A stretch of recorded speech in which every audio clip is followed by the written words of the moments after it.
Hello students, welcome to the ayurmedicalclasses.com। आज हम बात कर रहे हैं पंचकर्म के पार्ट 3 की, जिसमें हम पढ़ रहे हैं CCIM सिलेबस वाइज एक्सप्लेनेशन। तो सबसे पहले देख लेते हैं सिलेबस को। तो इस सिलेबस में हमने देखा था, पहली वीडियो जो आई है, अगर आपने नहीं देखी है तो पहली 2 वीडियोस ऊपर आई बटन पे क्लिक करके आप देख सकते हैं। इंट्रोडक्शन पार्ट चल रहा है, जिसमें हमने अभी तक पढ़ लिया है। पहली वीडियो में हमने पढ़ा था introduction to the panchakarma and shodhana, its importance for the promotion of health, prevention, treatment of disease. Second video में हमने त्रिविध कर्म पढ़े थे, पूर्व, प्रधान और पश्चात कर्म, रिलेशन टू शोधना एंड देयर इंपॉर्टेंस। नाउ अभी हम जो पढ़ने वाले हैं वो है थर्ड पॉइंट, इंडिकेशन ऑफ शोधना एंड शोधना अकॉर्डिंग टू ऋतु। ये चीज हम पढ़ने वाले हैं। तो चलिए स्टार्ट करते हैं। तो अब हम देखते हैं, सबसे पहला पॉइंट है कि संशोधन के योग्य और अयोग्य क्या होते हैं, यानी indications and contraindications of शोधना। तो इसमें एक चीज बताई गई है, वो चीज क्या है कि बहुदोष अवस्था होने पर शोधन के योग्य होते हैं। बहुदोष अवस्था होने पर शोधन के योग्य होते हैं। तो बहुदोष अवस्था मतलब जब दोष बहुत ज़्यादा बढ़ जाते हैं या बहुलता हो जाती है दोषों की बॉडी के अंदर, तब शोधन कर्म करना चाहिए। अब हम इसके लक्षण की बात करते हैं कि जब दोष बहुत ज़्यादा बढ़ जाते हैं बॉडी के अंदर, तब क्या लक्षण दिखाई देते हैं। तो चरक सूत्र स्थान 16/13 से लेकर के 16 तक का श्लोक में क्या बताए गए हैं कि जब दोष बहुत ज़्यादा बढ़ जाते हैं, उसके लक्षण बॉडी पे क्या आते हैं। अविपाक हो जाता है, खाना सही से नहीं पच पाता, अरुचि हो जाती है, खाने की इच्छा नहीं होती है, स्थूलता हो जाती है, बॉडी के अंदर भारीपन आ जाता है, पांडु रोग हो जाता है, एनीमिया से बोलते हैं, गौरव क्लम और पीड़काएँ हो जाती हैं बॉडी के ऊपर, एक्सटर्नल ग्रोथ, कंडू खुजली हो जाती है, अर्थी बेचैनी होती है, आलस्य, थकावट, श्रम यानी थकावट, दुर्बलता आने लगती है, और दुर्गंध, अनिद्रा, अतिनिद्रा, तंद्रा मतलब थकावट, और अबुद्धि और दुष्ट। इस स्वप्न से मतलब होता है कि अजीब से स्वप्न हमें दिखाई देने लगते हैं, सपने जिसे बोलते हैं, और बल वर्ण की हानि हो जाती है। और ये क्या होते हैं, ये बहुदोष के लक्षण बताए गए हैं। तो इसी में हमें क्या करना चाहिए, संशोधन करना चाहिए। इसी में संशोधन हितकारी है। अब चलते हैं नेक्स्ट कि इसके उपाय क्या करें जब ये लक्षण बॉडी पे आ रहे हों। तो जब दोष अधिक बढ़ जाते हैं तो उनकी चिकित्सा क्या बताई गई है कि अवसेचन करें।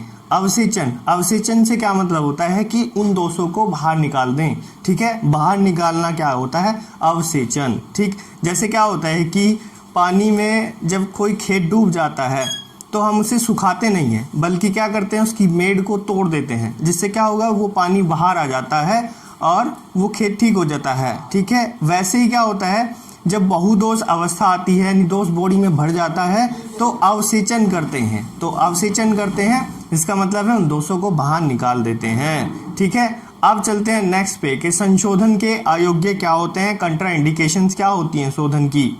ठीक है, तो जब बहुदोष अवस्था होती है तो क्या बताया है कि आप संशोधन करें या शोधन करें या पंचकर्म करें। लेकिन जब बहुदोष अवस्था होने पर भी साम्य अवस्था हो, इसका मतलब समझिए कि जब बहुत सारे दोष बॉडी के अंदर बढ़े हुए हैं लेकिन सब इक्वल क्वांटिटी में बढ़े हुए हैं, तो उस टाइम पे हमें शोधन नहीं करना चाहिए। क्यों नहीं करना चाहिए, क्योंकि बॉडी के अंदर जो साम दोष होते हैं वो शरीर के अंदर रस, रक्त आदि धातु जो होते हैं उनमें लीन हो जाते हैं, उनके साथ मिल जाते हैं अच्छे से।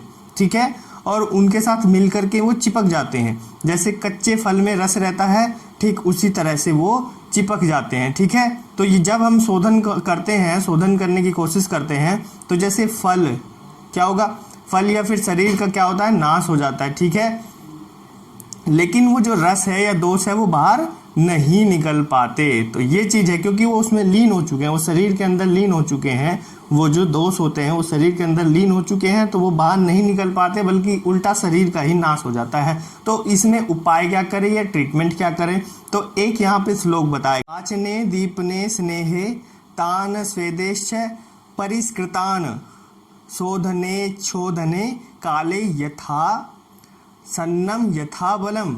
अष्टांग हृदय सूत्र स्थान 13/30 में ये बताया गया है कि क्या बताया गया है कि साम या फिर सर्व शरीर प्रशस्त दोषों के होने पर सबसे पहले क्या करेंगे यानी शरीर के अंदर जो है दोष है, पूरे शरीर के अंदर जो है वो प्रशस्त दोष हो गए हैं, यानी वो पूरी तरह से लीन हो गए हैं। इस तरह के दोष में सबसे पहले ट्रीटमेंट करते हैं पाचन, फिर करते हैं दीपन और फिर करते हैं स्नेहन और स्वेदन।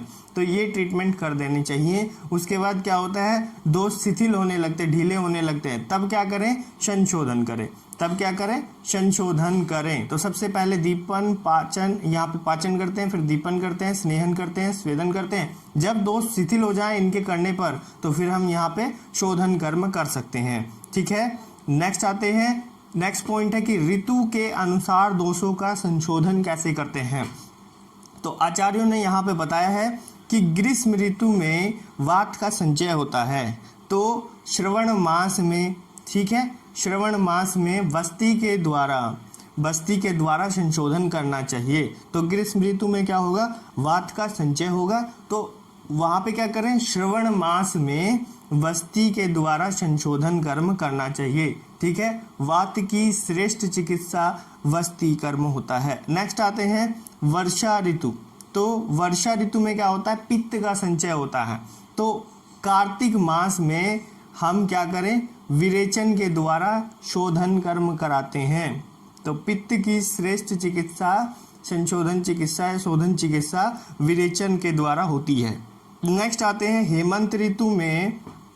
जब क्या होता है, कफ संचित हो जाता है, बॉडी के अंदर इकट्ठा हो जाता है, तो चैत्र मास के अंदर हम वमन के द्वारा उस दोष का यानी कफ का संशोधन कराते हैं। तो ये एक इम्पोर्टेंट टेबल है, इस इम्पोर्टेंट टेबल में पूरा टॉपिक कवर हो जाता है।